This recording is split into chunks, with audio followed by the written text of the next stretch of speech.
इसलिए हमारे देश में करोड़ों नहीं, संख्या न विद्यते, अगणित संख्या में भगवान महादेव जी विराजते हैं।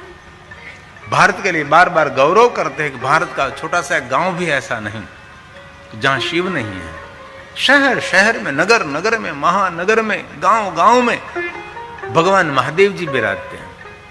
और कहने दीजिए, भारत की कोई नदी ऐसे नहीं कि जिस नदी के तट पर शिव न हो, और जिस नदी के दोनों किनारे तट पर कहीं शिव नहीं है तो ये नदी का पानी भी नहीं पी सकते हम। सरोवर के तट पर शिव विराजते हैं, सागर के तट पर महादेव विराजते हैं, सप्तगंगाओं के किनारे पर तो अगणित भगवान महादेव के लिंग स्वरूप हैं। और जो जो सरिता बहती हैं, सभी नदियों के तट पर भगवान महादेव जी विराजते हैं। इसलिए कितने शिवलिंग धरती पर हैं। ब्रह्मा ने नारद जी को कह दिया कि नारद, अभी तक किसी ने गिनती नहीं की है, कितनी संख्या में महादेव का शिवलिंग विराजमान है। और ज्योतिर्लिंग 12 नहीं, 100 करोड़ ज्योतिर्लिंगों की महिमा भी है। इसमें मुख्य ने 12 ज्योतिर्लिंग है, और 12 ज्योतिर्लिंग के उपलिंग को की भी महिमा है।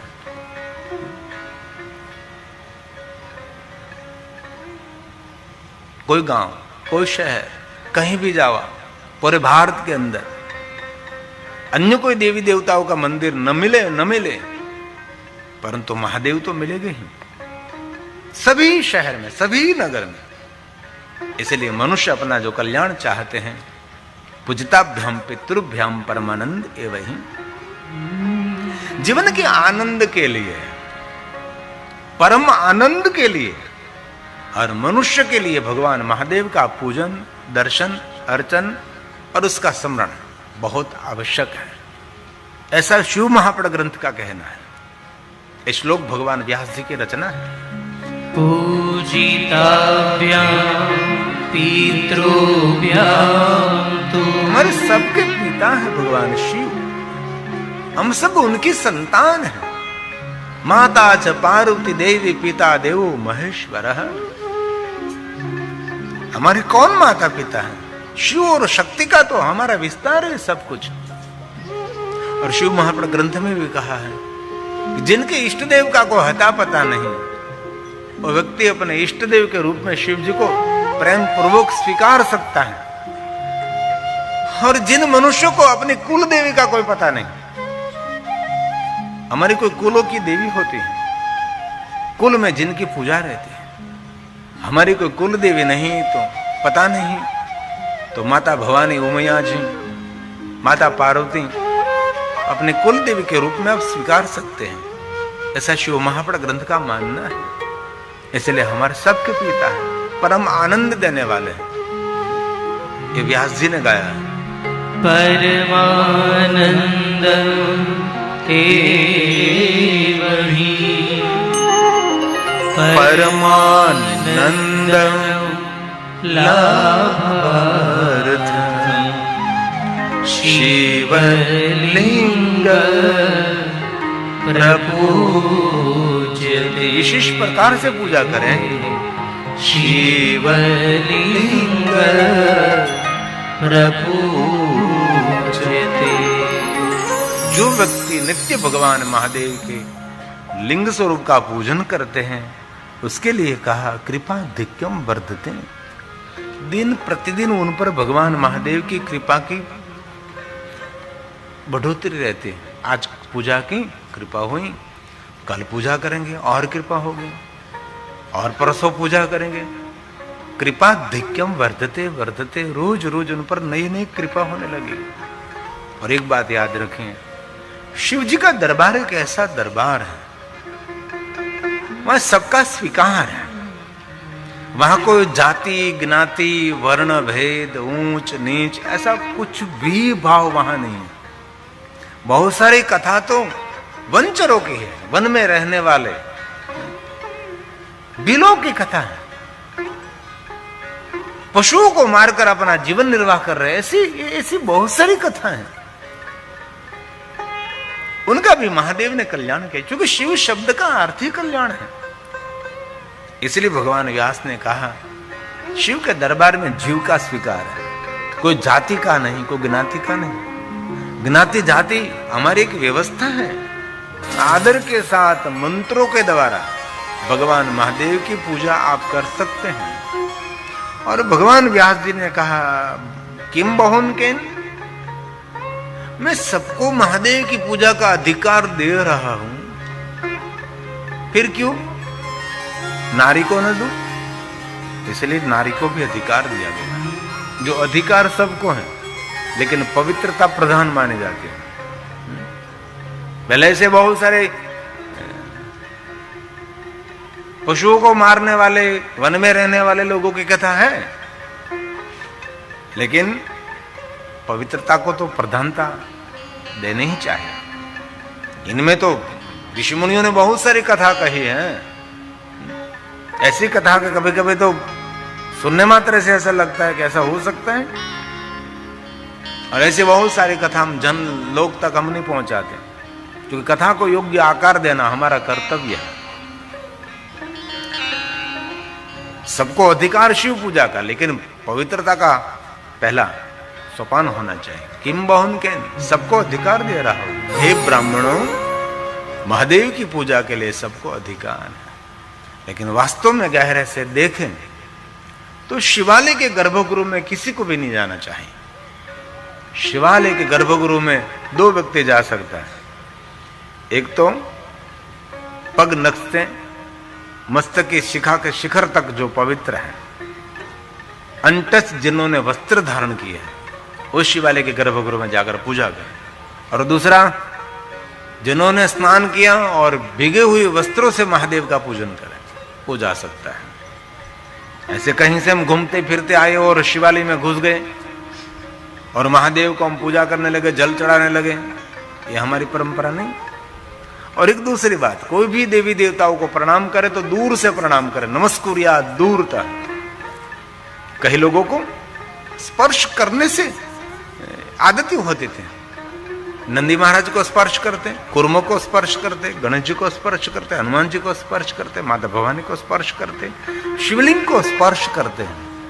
कभी आप पूजा में बैठे होते हैं तो मेरी ब्राह्मण पहले आपको पवित्राकरण कराते हैं। पवित्राकरण कराने के बाद आपको मूर्ति स्पर्श का अधिकार देते हैं। तो हम लोग टू व्हील लेकर आ रहे हैं, दूर दूर से फोर व्हील चला कर आ रहे हैं, किसी के साथ हाथ मिलाया हमने, हमारा हाथ कितना गंदा है, और उस गंदे हाथों से भगवान की प्रतिमा को स्पर्श नहीं करना चाहिए। और दूसरी बात, कोई साधु संत महापुरुष ज्ञानी विद्वान, कोई पवित्र ब्राह्मण, उनको भी कभी स्पर्श नहीं करना चाहिए। अग्नि जैसा उनके साथ व्यवहार करें। अग्नि को स्पर्श नहीं करते हैं क्योंकि दाह लगता है। अग्नि को भी दूर से प्रणाम किया जाता है, वैसे इस महापुरुषों को भी दूर से प्रणाम करा जाता है, उसको स्पर्श करने की महिमा नहीं है।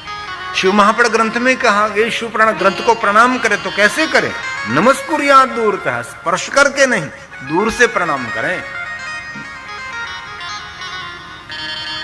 और आप सभी जानते हैं, आप सब पढ़े लिखे लोग हैं, हमारी सनातनी परंपरा स्पर्श करने की परंपरा नहीं, हमारी सनातनी परंपरा किसी के साथ हाथ मिलाने की परंपरा नहीं है। हमारी सनातनी परंपरा हाथ जोड़ने की परंपरा है। ये हमारे ऋषि मुनियों का विचार, किसी के साथ हम हाथ नहीं मिलाते और मिलाना भी नहीं चाहिए। जरूर किसी के साथ मल युद्ध खेलना है तो विवाह मंडप में हाथ मिलाओ। युद्ध खेलना है साम सामने तो पहले हाथ मिलाते, बाद में मुक्काबाजी करते हैं। पूरा जीवन मर्मों को समझने वाले को हृदय से प्रणाम। इसलिए हो सके तो किसी को स्पर्श न करें, क्योंकि जिनकी नेगेटिविटी होती है वो हमको स्पर्श कर लेती है। इसलिए कोई भी साधु संत महापुरुष को दूर से प्रणाम करने की आदत हम सब डालेंगे। तो शिव महापुराण ग्रंथ में महादेव की पूजा और महादेव का आराधन, महादेव का अर्चन सबके अधिकार है, ऐसा कहीं नहीं कहा। जाति ज्ञाति वर्ण भेद शिव जी के दरबार में नहीं है, सबको संपूर्ण अधिकार है। इसलिए प्रातः विधि कर्म, प्रातःकाल महादेव का स्मरण करना चाहिए, पूजन करना चाहिए, अर्चन करना चाहिए। हमारा कर्तव्य है। मध्याह्ने काम्यकम, मध्याह्न जब शिव का स्मरण करते, पूजन अर्चन करते, हमारी कामना की पूर्ति रहती है। सायन सत जन्मानी, संध्या समय जब शिव जी का स्मरण कोई करता है और महादेव का दर्शन पूजन अर्चन करता है, तब इस मानव को शिव शांति देते हैं। और बाद में अलग अलग प्रहर, अलग अलग मुहूर्त में, अलग अलग समय में महादेव का पूजन करने से क्या फल मिलता है, इस फल का बहुत विस्तृत वर्णन है। लेकिन शिव महापड़ ग्रंथ में कहा शिव पूजा से बहुत सारे फल मिलते हैं। ग्रंथ में कहा है बिल्व पत्र चढ़ाने से, त्रिदलम त्रिगुणाकारम, ये पुष्प चढ़ाने से, ये अभिषेक करने से, ये धन धान्य चढ़ाने से ये फल मिलेगा, ये फल मिलेगा, ये फल मिलेगा, ये फल मिलेगा, जिनको तोटका भी कहा जाता है। ये करो तो ये मिलेगा, ये करो तो ये मिलेगा, ऐसा पूरा पाठ है। लेकिन एकदम छोटा सा है। जो ब्रह्मा जी ने नारद जी को कहा कि नारद, पहली पूजा पुष्प पूजा, दूसरी पूजा धान्य पूजा और धारा पूजा। किस वस्तु की धार करने से क्या मिलता है, किन प्रकार का पुष्प महादेव को चढ़ाने से क्या मिलता है, एक छोटा सा पाठ है वो।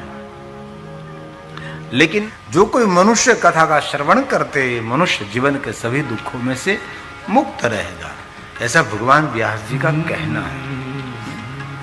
प्रयाग तीर्थ में ऐसा सुंदर प्रश्न किया गया है, हे सुत पुराण जी आप महाभाग्यवान हैं। प्रयाग तीर्थ मतलब जगंगा, यमुना और माता सरस्वती विराजमान है। धर्म क्षेत्रे महाक्षेत्रे गंगा कालिंदी संगमे प्रयागे परम पूर्णे ब्रह्मलोकस्य वर्तमने, ब्रह्मलोक का मार्ग है प्रयाग तीर्थ। ब्रह्मलोक में स्वयं ब्रह्मा जी कथा कहते हैं, प्रयाग तीर्थ में सुत पुराणे कथा गाते हैं। और सभी महात्मा सुत जी को बहुत सारा प्रश्न करते हैं, हे सुत पुराण जी महाभाग्यवान है। सूत सूत महाभाग, लिंगोत्पत्ति श्रुता शुभा, श्रुत्वा प्रभावेन दुःख नाशो भवेदिह, दुःख नाशो भवेदिह। जन्म जन्मांतर के दुख में से मुक्त करने वाला भगवान महादेव है। इसीलिए एक है ज्योतिर्लिंग, एक है उपलिंग और एक है स्वयंभू शिवलिंग, एक है स्थापित शिवलिंग। ऐसे बहुत सारे लिंगों आप स्थापित शिवलिंग की एक की पूजा करो समान फल मिलता है, और स्वयंभू शिवलिंग की एक की पूजा करो तो 1000 स्थापित शिवलिंगों की पूजा का फल मिलता है, और एक उपलिंग की पूजा करो तो 1000 स्वयंभू शिवलिंग की पूजा का फल मिलता है, और एक ज्योतिर्लिंग की पूजा करिए तो हजारों स्वयंभू शिवलिंग की पूजा का फल मिलेगा। इसलिए क्रमशः एक लिंगावली है। शिवपुराण ग्रंथ में बहुत सारे शिवलिंगों की महिमा अलग अलग बताई गई है। भगवान श्री हरि भगवान विष्णु जी ने विश्व के सभी देवताओं की योग्यता का अनुसार शिवलिंग दिया है। शिवपुराण ग्रंथ में बहुत विस्तार है उनका। इसमें ज्योतिर्लिंग, उपलिंग, स्वयंभू शिवलिंग, और स्वयंभू शिवलिंग और उपलिंग और ज्योतिर्लिंग की पूजा कोई भी दिशा में बैठकर कर सकते आप। लेकिन स्थापित शिवलिंग की पूजा अब दक्षिण दिशा में बैठकर, दक्षिण में बैठकर उत्तर की ओर दृष्टि रखें। सामने बैठकर कभी पूजा नहीं, पीछे बैठकर कभी नहीं, जलधारी बहती इस तरफ कभी नहीं। दिशा भेद आपके समझ में नहीं है, जिस तरफ जलधारी बहते उसके विरुद्ध दिशा में बैठकर महादेव का पूजन अर्चन कर, ऐसा एक नियम है। बल्कि तो चारों दिशा गगन अगन सब कुछ भगवान शिव ही शिव हैं, ऐसे नियम बताए गए हैं। ये हमारे एक महाशिवरात्रि की कथा है। वो दुबई के वतनी है, कारा ज्वेलर्स के बहुत बड़े मालिक, ब्राह्मण है, जन्म से ब्राह्मण है। इतना बड़ा, जितनी दुबई में दुकान है कारा ज्वेलर्स, ये उसकी है। तो वो महाशिवरात्रि निमित्त बहुत बड़ी कथा करे कच्छ के अंदर फरादी गांव में। तो इतना बड़ा धन खर्च कर रहे हैं वो। तो मुझे बता रहे थे कि बापू हमारे पास तो कुछ भी नहीं था, हम तो इस गांव में, छोटे से गांव में रहकर धीरे धीरे पढ़ रहे थे और बड़े हो रहे थे।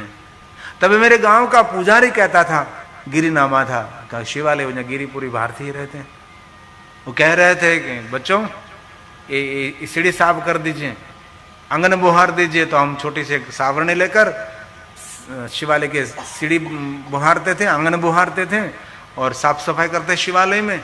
आज पता लगा कि शिवालय में सेवा करने से क्या क्या भगवान कृपा कर देते हैं। इसलिए पूजा करने वाले लोग बहुत मिलेंगे दुनिया में, लेकिन सेवा करने वाले लोग आपको कम मिलेंगे। तो जो संभव हो तो ज्यादा से ज्यादा वृक्ष लगाओ, जलाशय निर्माण करो, पक्षियों को पीने के लिए जल, खेत में कुछ ऐसा खेत करें कि जिनमें पक्षी को मिले।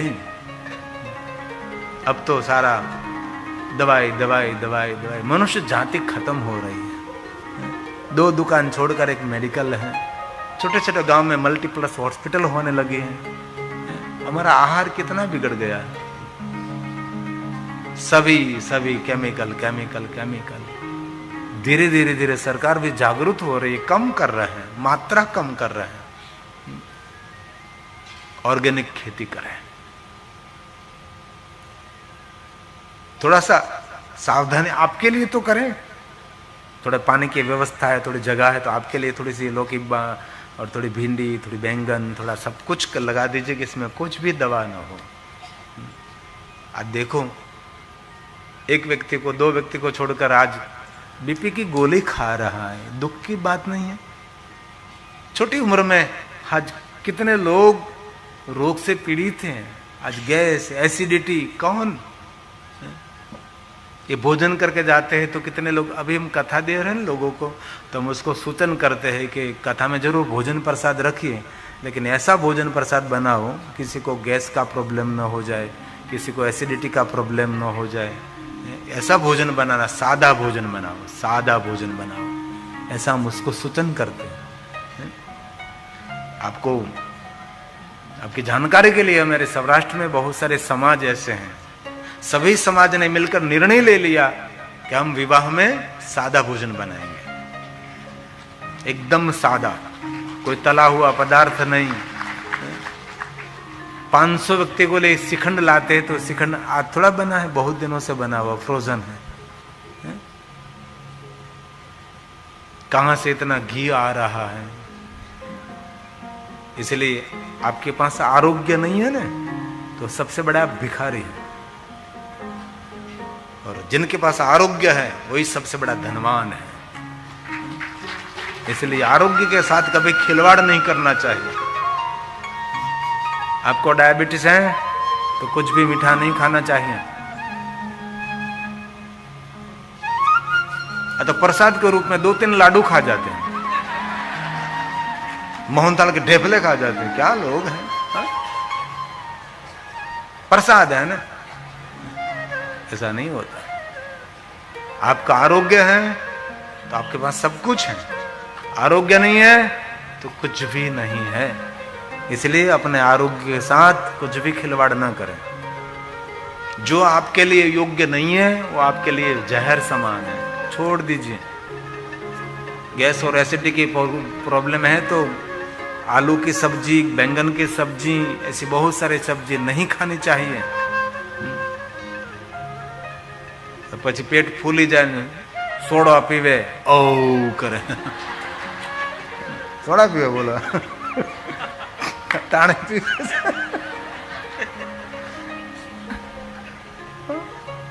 क्या हालत लोगों की। और दूसरी बात मुझे कहने, कोई भी टैबलेट, कोई भी दवा डॉक्टर के सूचन के बिना नहीं लेनी चाहिए। आप निरंतर खाते रहते हो टिकड़ी टिकड़ी टिकड़ी टैबलेट टैबलेट, ये नहीं करना चाहिए। वैद्य के सूचन के बिना कोई भी औषधि भी नहीं लेनी चाहिए। हमारे सबके ऊपर सदगुरु है, वैसे एक हमारे परिवार पर एक वैद्य भी होना चाहिए, एक डॉक्टर भी होना चाहिए, जिनको फैमिली डॉक्टर कहा जाता है, फैमिली वैद्य कहा जाता है।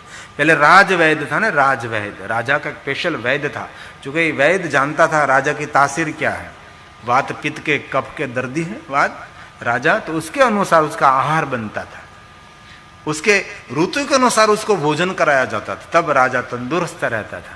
ऋतु अनुसार भोजन, ऋतु बदलती है तो भोजन भी बदलता है ना। तो हमारी परंपरा भगवान की पूजा नहीं, हमारी परंपरा स्वयं की पूजा करें, स्वयं को पहले देखें। आदि जगत गुरु शंकराचार्य ने कहा, सीमेंट कंक्रीट का मंदिर तो हमने बनाया है, सीमेंट कंक्रीट का मंदिर हम सब ने बनाया है, लेकिन ये मंदिर परमात्मा ने बनाया है, इसमें स्वयं परमात्मा निवास करते हैं। हेलो भक्तों, राधे राधे, हर हर महादेव। तो कैसे हैं आप सब? आई होप आप सब अच्छे होंगे। तो भक्तों कहते हैं जिसको अपने इष्ट देव पता नहीं है कि हम किस देवता को अपना सबसे प्रिय माने, वैसे तो सभी देवता सब समान होते, लेकिन कोई एक न एक देवता हमारे बहुत प्रिय होते हैं। तो चलिए थोड़ा सा जानते हैं। कहते हैं कि यदि किसी व्यक्ति को अपने इष्ट देव के बारे में नहीं पता है तो वह भगवान के किसी भी रूप की पूजा कर सकता है जो उसे सबसे अधिक आकर्षित करता है ये, जिससे उसे सबसे अधिक शांति मिलती है। धार्मिक मान्यताओं के अनुसार यह माना जाता है कि हर व्यक्ति को एक इष्ट देव होता है और उसे देवता की पूजा करके वह अपने जीवन की उन्नति कर सकता है। इष्ट देव का अर्थ पसंदीदा देवता। यह वह देवता हैं जिसकी पूजा करने से व्यक्ति की सबसे अधिक खुशी, शांति और संतुष्टि मिलती है। कुछ लोग अपनी जन्म कुंडली के अनुसार अपने इष्ट देव को जानते हैं, जबकि अन्य अपनी आध्यात्मिक प्रवृत्ति और आकर्षण के आधार पर अपने इष्ट देव का चयन करते हैं। यदि किसी को अपने इष्ट देव के बारे में पता नहीं है तो वह किसी भी देवता की पूजा कर सकता है जो उसे पसंद है। इसमें गणेश, दुर्गा, शिव, विष्णु, हनुमान या कोई अन्य देवता शामिल हो सकता है। लोग गायत्री मंत्र का जाप करने की सलाह देते हैं जो सभी देवताओं को प्रतिनिधित्व करता है, और सूर्य का ध्यान करते हैं जो परमात्मा का प्रतीक है। जिस देवता की ओर आपको सबसे अधिक आकर्षण है वह आपके इष्ट देव हो सकते हैं। जिस देवता की पूजा करने से आपको सबसे अधिक संतुष्टि मिलती है वह भी आपके इष्ट देव हो सकते हैं। आप किसी ऐसे देवता की पूजा भी कर सकते हैं जिसकी कहानी आपको प्रेरित करती है या जिसके गुण आपको आकर्षित करते हैं। यह ध्यान रखना महत्वपूर्ण है कि इष्ट देव कुल देवता से अलग होते हैं। कुल देवता वह देवता हैं जिसकी पूजा आपके परिवार में पीढ़ी दर पीढ़ी की जाती है। अंततः आपको इष्ट देव वह देवता हैं जिनसे आप सबसे अधिक जुड़ते हैं और जिनकी पूजा करने से आपको सबसे अधिक लाभ होता है। तो आपको कैसी लगी आज की ये कथा? ऐसी ही गुरु जी की कथाएं सुनने के लिए हमारे चैनल डिस्कवरी ऑफ धर्मा को सब्सक्राइब जरूर कीजिएगा। मिलते हैं एक अगली नई कथा के साथ। जब तक आप हमारे चैनल से जुड़े रहिएगा और ऐसे ही शिव पुराण की शिव कथा सुनते रहिएगा। और भगवान शिव इस सावन माह में आपकी सभी मनोकामनाओं की पूर्ति करें, आपकी जो भी इच्छा है भगवान शिव पूरी करें। तो भक्तों मिलते हैं एक अगली नई कथा के साथ। जब तक आप हमारे चैनल से जुड़े रहिएगा। धन्यवाद। राधे राधे। कमेंट बॉक्स में हर हर महादेव लिखना न भूलें। हर हर महादेव।